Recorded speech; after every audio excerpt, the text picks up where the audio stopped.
ቴሌግራም ኪሳችን ውስጥ የሚገኝ ጨለማዊ ማህበራዊ ሚዲያ መድረክ።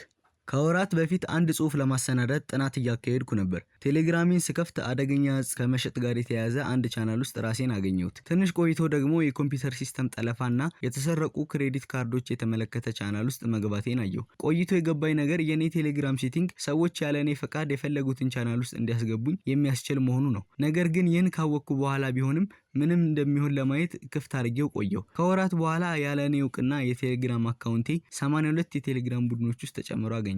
ምንም እንኳን ሴቲንጉን ባስተካከለውም ጠዋት ከእንቅልፌ ስነቃ በጣም አደገኛ ከሚባሉ ህጋዊ ያልሆኑ ቻናሎች በሺዎች የሚቆጠሩ መልእክቶች ይጠብቁኛል። አሁን ቢሊዮነሩ የቴሌግራም ባለቤት ፈረንሴስት በፖሊስ መታሰሩን ተከትሎ ይህ የማህበራዊ ሚዲያ ትስስር መድረክ የይዘት ቁጥጥር አያሻውም ወይ የሚል ጥያቄ መነሳት ጀምሯል። ፓቬል ዱሮቭ ህጋዊ ያልሆኑ የገንዘብ ልውውጦች እንዲካሄዱ፣ የእጽ ንግድ፣ የማጭበርበር፣ የህፃናት ወሲብ ነክ ምስሎች እንዲስፋፋ ፈቅዷል በሚል ነው ክስ የተመሰረተበት። እርግጥ ነው በሌሎች ማህበራዊ ሚዲያ ላይ ህጋዊ ያልሆነ በርካታ ድርጊቶች ይታያሉ። ነገር ግን እኔ በልምድ ያየሁት በጣም ሰፋ ያለ በርካታ የህግ አስከባሪ አባላትን ሲያስጨንቅ የኖረ እንቅስቃሴ ነው። እነሆ ያለ እኔ ፍቃድ የገባሁባቸው የቴሌግራም ቻናሎች ምን እንደሚመስሉ ላካፍላችሁ ወደድኩ። የቴሌግራም መተግበሪያ ህጋዊ ያልሆኑ ምርቶችና አገልግሎቶች መለዋወጫ ሆኗል። ይህን ለማድረግ እኔ ሰርች ማድረግ አይጠበቅብኝም። ሁሉም ምስሎች የተጫኑት የቴሌግራም ቡድኖቹ ላይ ነው። የገጾቹ ስም የሸፈነው ይህን ድርጊት ላለማበረታታትና ቻናሎቹን ላለማስተዋወቅ ነው። እንደ ፓትሪክ ግሬ ያሉ የሳይበር ደህንነት ባለሙያዎች የፓቬል ዱሮቭን በቁጥጥር ስር መዋል ተከትሎ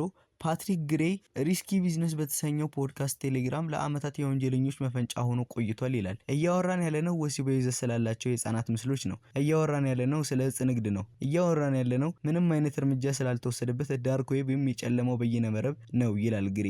ዳርክ ዌብ ማለት ልዩ በሆነ ሶፍትዌር እና እውቀት ብቻ ሰዎች የሚገኙበት የኢንተርኔት ዓለም ነው። በአውሮፓውያኑ 2011 ይፋ ከሆነው ሲልክ ሮድ የተባለው የዳርክ ዌብ መገበያያ ጀምሮ በርካታ ድረገጾች ህጋዊ ያልሆኑ ምርቶችና አገልግሎቶችን እያገበያዩ ይገኛል። ወንጀለኞች ዳርክ ዌብን የሚመርጡት ማንነታቸውን ስለሚደብቅላቸው ነው። የተጠቃሚዎች አድራሻ ስለማይታወቅ ወንጀለኞች ነጥሎ መያዝ እጅግ አዳጋች ነው። ወንጀለኞች ቴሌግራም የተባለው የማህበራዊ ሚዲያ ትስስር መድረክን የበለጠ እየመረጡ ይመጡ ይመስላል።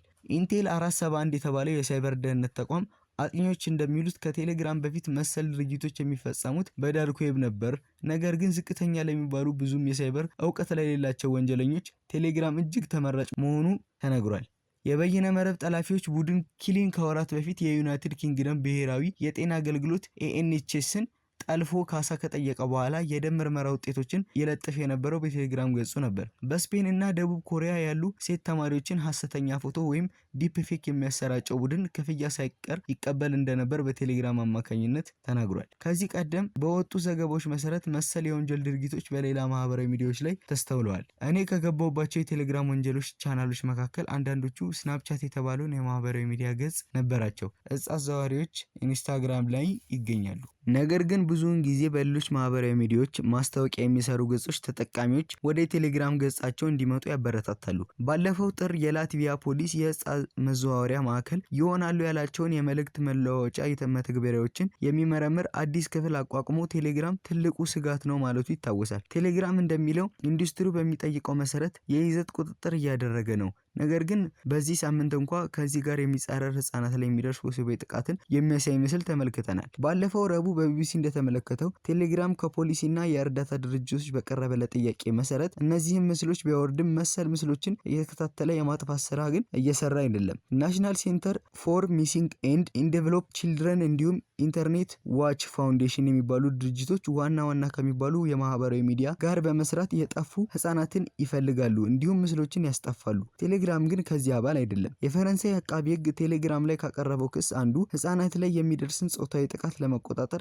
የበኩሉን አልተወጣም የሚል ነው። ቴሌግራም ለቢቢሲ በላከው መግለጫ የህፃናትን ወሲባዊ ምስሎች ጨምሮ ህጋዊ ያልሆኑ እንቅስቃሴዎችን ለመግታት ጥረት እያደረገ ነው። መግለጫውን አክሎ ባለፈው ነሐሴ ብቻ 45000 ቻናሎች ላይ እርምጃ ወስደዋል ይላል። የቴሌግራም የፕሬስ ኦፊስ ከቢቢሲ ተጨማሪ ጥያቄዎች ቢቀርብለትም እስካሁን ምላሽ አልሰጠም። ቴሌግራም ላይ የሚቀርበው ክስ የይዘት ቁጥጥር እንዲያደርግም የሚችል ብቻ ሳይሆን አንዳንድ ይዘቶች እንዲያስጠፉና ተጨማሪ ማስረጃ እንዲያቀርቡ ከፖሊስ ለሚቀርብለት ጥያቄ ምላሽ አይሰጥም የሚል ነው። ሲንደር የተባለው የሶፍትዌር ተቋም አጋር መስራች የሆኑት ብራያን ፊሽማን ቴሌግራም ላለፉት 10 ዓመታት የኤኤስኤስ ቁልፍ ማዕከል ነበር። የህፃናት ወሲባዊ ብዝበዛን ችላ ይላል፣ ከህግ አካላት የሚቀርብለትን ጥያቄ አይመልስም፣ ይህ የይዘት ቁጥጥር ጉዳይ ብቻ አይደለም ይላል። አንዳንድ ሰዎች የቴሌግራም የግል መረጃ ጥበቃ ፖሊሲ የተጠቃሚዎች መረጃ ተመልክቶ ለፖሊስ እንዳያጋልጥ ያደርገዋል ሲሉ ይከራከራሉ። እንደ ሲግናል እና ዋትስአፕ ያሉ መልእክት መለዋወጫዎች መሰል ፖሊሲ አላቸው። ቴሌግራምም ሴክሬት ቻት ለሚጠቀሙ ሰዎች ተመሳሳይ ፖሊሲ አለው። ይህም ማለት ሴክሬት ቻት ውስጥ የሚከናወን ማንኛውም ተግባር ሌላው ቀርቶ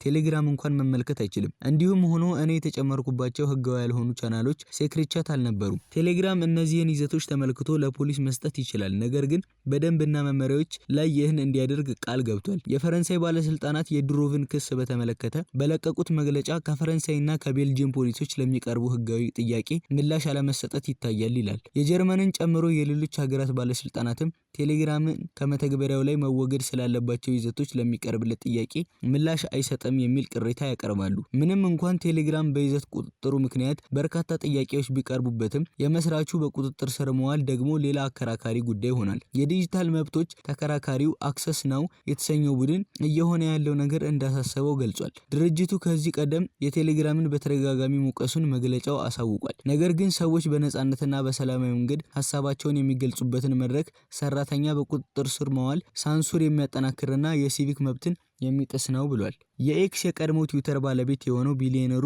ኢላን መስክ የድሮቭን መታሰርም ወቅሶ የንግግር ነጻነት ላይ የተቃጣ ጥቃት ነው ብሎታል። ቢሊዮነሩ ድሮቭ በፍጥነት እንዲለቀቅ ጠይቋል። ቴሌግራም ላይ ያሉ ወንጀለኞችም በአብዛኛው በእንግሊዘኛና በሩሲያኛ ቋንቋ ፍሪ ዱሮቭ የሚል ምስል እያጋሩ ይገኛሉ።